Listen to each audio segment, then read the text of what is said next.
Physicist Albert Einstein is always cited as an example of intelligence. In our daily conversations, when we find someone good in a certain field, we compare them to Einstein. But the question arises, why does this specifically happen with Albert Einstein and not with other scientists? And is he really the smartest person in the world, or are there others smarter than him? Do you think that if we could look inside Einstein's brain, we would find something unique? Although this question may seem strange, it actually has an answer. Einstein had requested that after his death, his body be cremated entirely. However, pathologist Dr. Thomas Harvey, during the examination of the body, stole Einstein's brain without anyone knowing because he believed that Einstein's brain held the key to his genius. He placed the brain in a jar of formalin, took X-ray images of it, and began conducting secret examinations and research. After decades, he revealed what he had done, and other scientists and researchers also started studying Einstein's brain. What they discovered was that Einstein's brain weighed about 1,230 grams, which is slightly less than the average human brain weight. They noticed that some parts of the brain were thicker than usual and speculated that the right and left hemispheres of Einstein's brain were strongly connected. This might have stimulated increased creativity or intelligence in some way. However, the brain's structure and size were not particularly remarkable and were not a sufficient reason for Einstein's genius. Statistically, Albert Einstein was not the smartest person in the world. Let me shock you by telling you that he is not even on the list of the top 10 smartest people in the world, nor the top 100, nor even the top 1,000. There are thousands of people who surpass Albert Einstein in intelligence. But before we continue, let's ask a question. Do you think intelligence is an innate trait or something acquired like other skills? And can a low intelligence quotient, IQ, be developed over time? Write your thoughts in the comments. By the way, don't forget to like this video because it helps us reach a larger audience, and subscribe and activate the notification bell if you haven't already. Now back to our topic. Scientists say that the average IQ of a person is about 100 points. If this number drops to 70 or below, it means the person is not intelligent.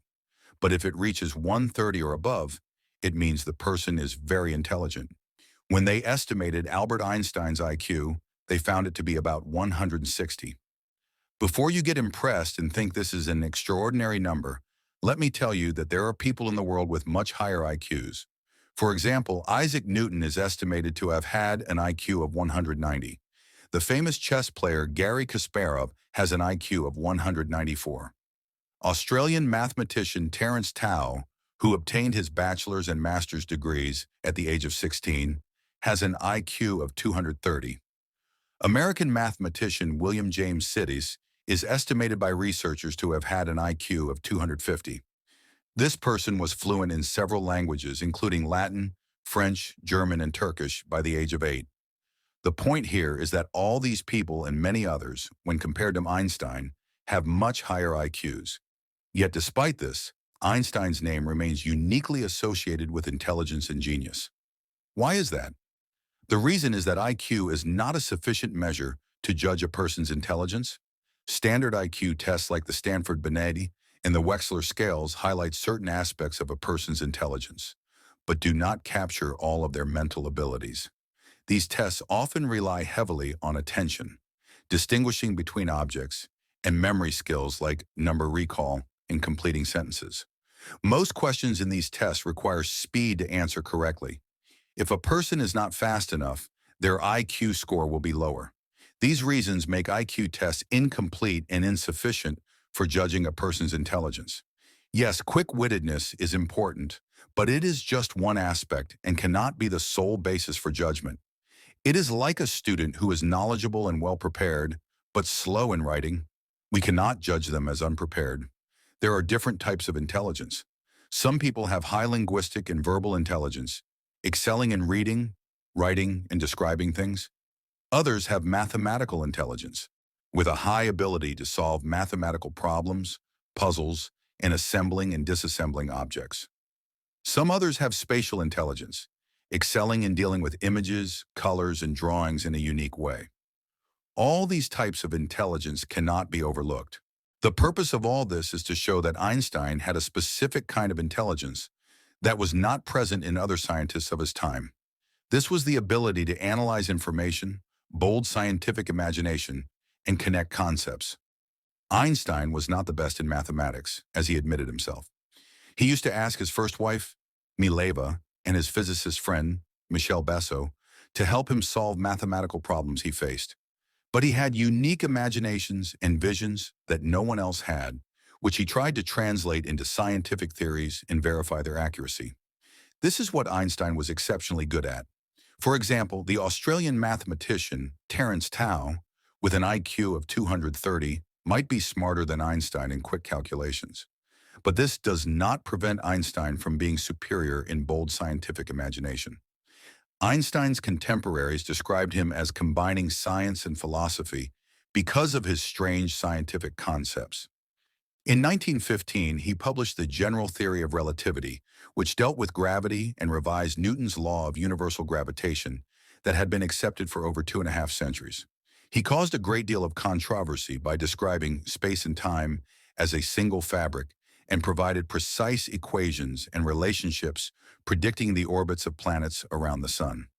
At the time, people doubted his claims, but in 1919, English astronomers Frank Dyson and Arthur Eddington were able to apply his equations and measurements during a solar eclipse.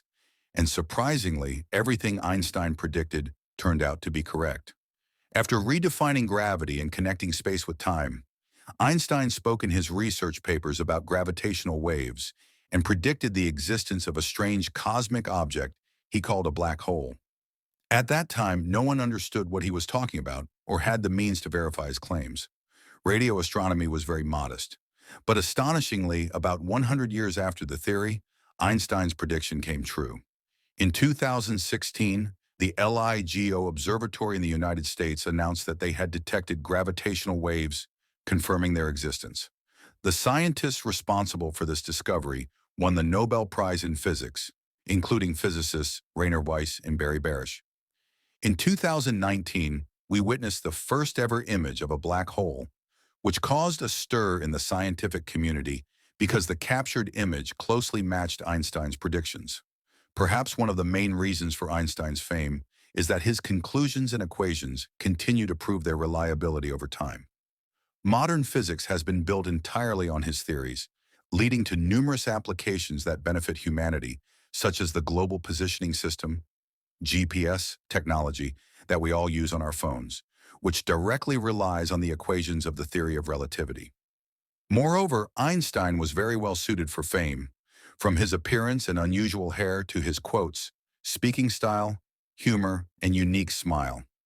All these factors made Albert Einstein the beloved genius scientist, the most famous throughout history, and his name forever associated with genius and creativity.